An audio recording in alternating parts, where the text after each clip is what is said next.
Hey,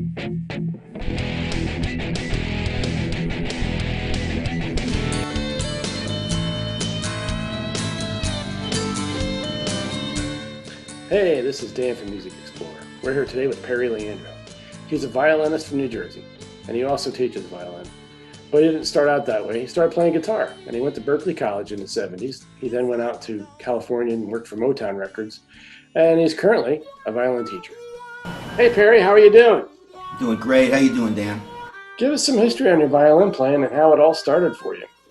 I started out as a guitar player. I went to Berklee College of Music in 1974 and 1975. And then after that, I went out to California, where they hired me as a guitar player at Motown Records.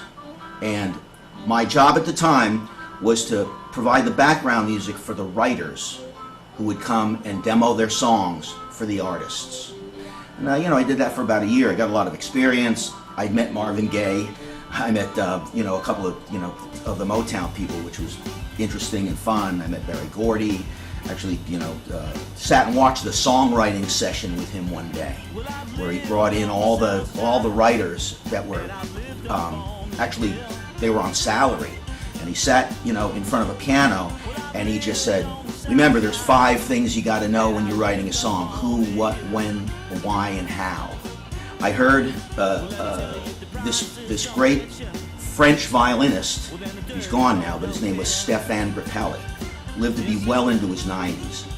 And when I heard that really inspired me to want to try the violin, because it just sounded so beautiful. So thankfully I got to see him at Carnegie Hall, and I got to see him over here in Morristown. I got to actually be in the same room with this gigantic master. That was really my inspiration to do it, and that was about 30 years ago.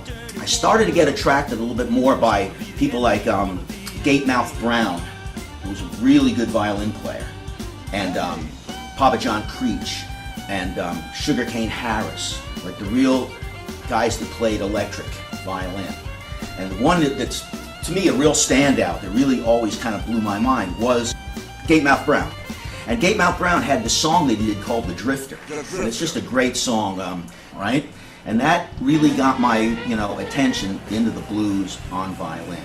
My goal in life is to have it be the same thing with violin players, to spread this around and have more and more people do it. Can you tell us about the Killer Blues Band you formed and the album Mighty River? The early 90s, there were quite a few places that on off nights, some of these clubs would have jam sessions. And at the time, there was this great club. It was on 14th Street and 8th Avenue called Chicago Blues. That was the name of the club, Chicago Blues. The manager of the club asked me if I would host the jam session there going forward on Sunday nights. And so at that point, it was like, yes, I'll host it, but I needed a band. We decided, let's form a trio. So that was kind of my thought. I wanted to have an organ trio led by a violin. Blue Trio. That's really the kind of the concept behind that. All it is organ, violin, and drums. How did you become the house band for B.B. King's Blues Club that was on 42nd Street in New York City? Well, the people who owned the Blue Note are the people that opened B.B. King's. It was the same folks. And so they knew, who we were from that album. When you went into B.B. King's, when you went to the right, there was a big room that held like 700 people, where the main acts were. Then if we went to the left, there was a bar and a lounge and a restaurant called Lucille's. And a lot of local acts played in there. John Paris, a lot of really, really good artists were playing in there. And so it's a nice sized room. Both rooms are nice. Exactly. It's no longer there, but both rooms were nice. Yep, absolutely. And that was a really fun and interesting gig too, because once again, you're in this lounge, and then right across the hall is everybody from Darlene Love, Bo Diddley, all the greats. But at that point, it had the band had evolved from a trio into a larger group. We had, a few more people in the band at that point because they wanted a thicker sound. So tell us about your violin and guitar teaching that you're doing. You know, it's interesting because it isn't like I started out that I wanted to be a teacher. But I did know that I wanted to keep on working in music if possible. On a lark, I went to the Stanhope House for a jam session and got up on stage and played. And when I came down off the stage, a gentleman came up to me and asked me if I taught. And I went, yeah, you know. And so I started teaching.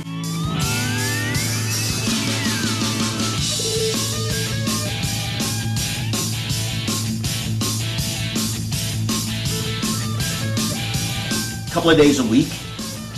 And little by little, you know, I decided I really liked it. Little by little, I decided, you know, it was quite an experience to have a 7-year-old play Twinkle, Twinkle, Little Star. It's really fun to watch them grow up and start their own bands, right? I have a kid that I started when he was 12. Now he's got a great band called the Growling Hounds. And they do great rock music, and they just, you know, they play all over New Jersey, and they really do well. One thing I never thought about violin, especially, was using effect pedals that you would use for guitars. And after seeing you do the song Summer Song by Joe Satriani, it was just really wild. It just showed a different aspect of how you could play the violin. And with the pedals that are out, it adds a whole another level of control of the sound. What pedals are your favorite? More than anything, if I could only have one pedal to use, it would be a wah pedal. And so, people like Joe Satriani, when he used his wah-wah pedal, to use it more like an expression pedal.